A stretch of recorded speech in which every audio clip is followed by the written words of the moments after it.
ಪ್ರಿಯ ಸಹೋದರ ಸಹೋದರಿಯರೇ, ನಿಮ್ಮೆಲ್ಲರಿಗೆ ನನ್ನ ಹೃತ್ಪೂರ್ವಕವಾದ ವಂದನೆಗಳು. ಇವತ್ತಿನ ದಿವಸ ಕರ್ತನ ವಾಕ್ಯ ಯೆಹೋಶುವನು 1ನೇ ಅಧ್ಯಾಯ 1ರಿಂದ 9ರಲ್ಲಿ ಕಾನಾನ್ ದೇಶವು ಇಸ್ರಾಯೇಲರಿಗೆ ವಶವಾದದ್ದು. ಅದು ಹೇಗೆ ವಶವಾಯಿತು, ಯಾರಿಂದ ಪ್ರಾರಂಭವಾಯಿತು ಅದರ ಕುರಿತು ಹೇಳುತ್ತೇನೆ. ಏನಂದರೆ, ಕಾನಾನ್ ದೇಶದಿಂದ ವಶ ಮಾಡಿಕೊಂಡು ಹೋಗುವಂಥ ಎಲ್ಲ ಇಸ್ರಾಯೇಲರಿಗೆ ನಾಯಕನಾಗಿ ಮೋಶೆ ಇದ್ದನು. ಆ ಮೋಶೆ ತೀರಿ ಹೋದ ನಂತರ ಅವರಿಗೆ ನಾಯಕರಿಲ್ಲದ ಕಾರಣ ಕರ್ತನಾದ ಯೇಸು ಕ್ರಿಸ್ತನು ಯೆಹೋಶುವನನ್ನು ಆರಿಸಿಕೊಂಡ. ಯಾಕಂದರೆ ಯೆಹೋಶುವನು ತುಂಬ ನೀತಿವಂತನಾಗಿದ್ದನು, ದೇವರನ್ನು ಹೊಂದಿಕೊಂಡಿರೋನಾಗಿದ್ದನು. ನಾನು ನನ್ನ ಕುಟುಂಬ ಯೆಹೋವನನ್ನೇ ಸೇವಿಸುವೆ ಎಂಬ ವಾಕ್ಯ ಕೂಡ ನಾವು ಸತ್ಯವೇದದಲ್ಲಿ ನೋಡ್ತೇವೆ. ಯೆಹೋಶುವದಲ್ಲಿ ಅದೇ ರೀತಿ ಅವರ ಫ್ಯಾಮಿಲಿ ಸಹಿತವಾಗಿ ರಕ್ಷಣೆ ಹೊಂದಿದವರಾಗಿದ್ದರು. ಅದಕ್ಕಾಗಿ ಕರ್ತನ ಅವರನ್ನು ಅವರ ಕಾರ್ಯಗಳನ್ನೇ ನೋಡಿ ಆತನನ್ನು ಆರಿಸಿಕೊಂಡು ನಾಯಕನಾಗಿ ಇಸ್ರಾಯೇಲ್ ಜನರಿಗೋಸ್ಕರ ಸಿದ್ಧ ಮಾಡ್ತಾನೆ. ಅವಾಗ ಹೇಳ್ತಾನೆ ಕರ್ತನಾದ ಯೇಸು ಕ್ರಿಸ್ತನು ಯಾರಿಗೆ? ಯೆಹೋಶುವನಿಗೆ, ನೋಡು ಯೆಹೋಶುವ, ಇಂದಿನಿಂದ ನೀನು ಇವರಿಗೆ ನಾಯಕತ್ವನಾಗಿ ಜನರನ್ನು ನಡೆಸಿಕೊಂಡು ಹೋಗಬೇಕು. ಭಯಪಡಬೇಡ, ಕಳವಳ ಪಡಬೇಡ, ಹೆದರಬೇಡ, ನಾನು ನಿನ್ನ ಜೊತೆಗೆ ಇರುತ್ತೇನೆ. ಹಿಂದೆ ಮೋಶೆಗೆ ಹೇಗೆ ಜೊತೆಗಿದ್ದೇನೋ ಹಾಗೂ ನಿನ್ನ ಜೊತೆ ಕೂಡ ಇರ್ತೀನಿ.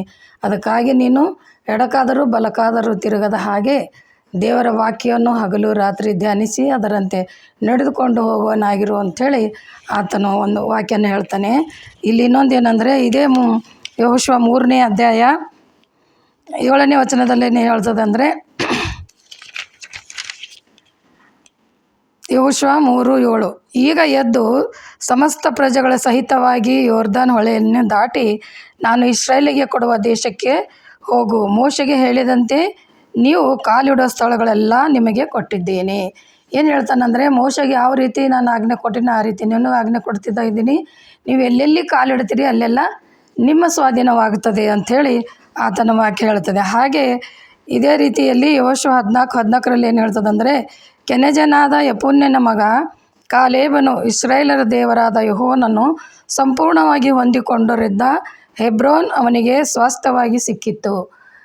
ಕೆನಜನ ಮಗನಾದ ಯೆಫುನ್ನೆನ ಮಗನ ಕಾಲೇಬನೆಂಬನಿರ್ತಾನೆ. ಆತನಿಗೆ ದೇವರು ಬಹುಮಾನವಾಗಿ ಹೆಬ್ರೋನ್ ಪಟ್ಟಣವನ್ನು ಕೊಟ್ಟಿದ್ದರು. ಯಾಕಂದರೆ ಆತನು ದೇವರನ್ನು ಹೊಂದಿಕೊಂಡು ಇದ್ದ.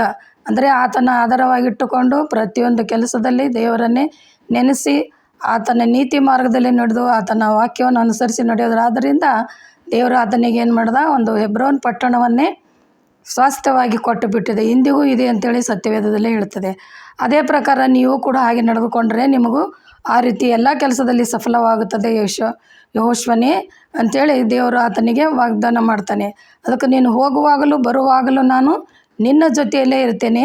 ನೀನು ಯಾವ ಥರವಾದ ತೊಂದರೆ ತೆಗೆದುಕೊಳ್ಳಬೇಡ. ಜನರೊಂದಿಗೆ ಸಂತೋಷವಾಗಿ ನೀನು ಸಮಯವನ್ನು ಕಳೆದು ಅವರೊಂದಿಗೆ ಆನಂದವಾಗಿರಬೇಕು ಅಂತ ಹೇಳ್ತಾನೆ. ಅದೇ ಮಲಾಕಿಯ 3:15ರಲ್ಲಿ 12ರಲ್ಲಿ ಏನು ಹೇಳ್ತದಂದರೆ, ಆಗ ಸಕಲ ಜನಾಂಗದವರು ನಿಮ್ಮನ್ನು ಧನ್ಯರೆಂದು ಕೊಂಡಾಡುವರು, ನಿಮ್ಮ ದೇಶವು ಆನಂದವಾಗಿರುವುದು. ಇದು ಸೇನಾಧೀಶ್ವರನಾದ ಯೆಹೋವನ ನುಡಿ.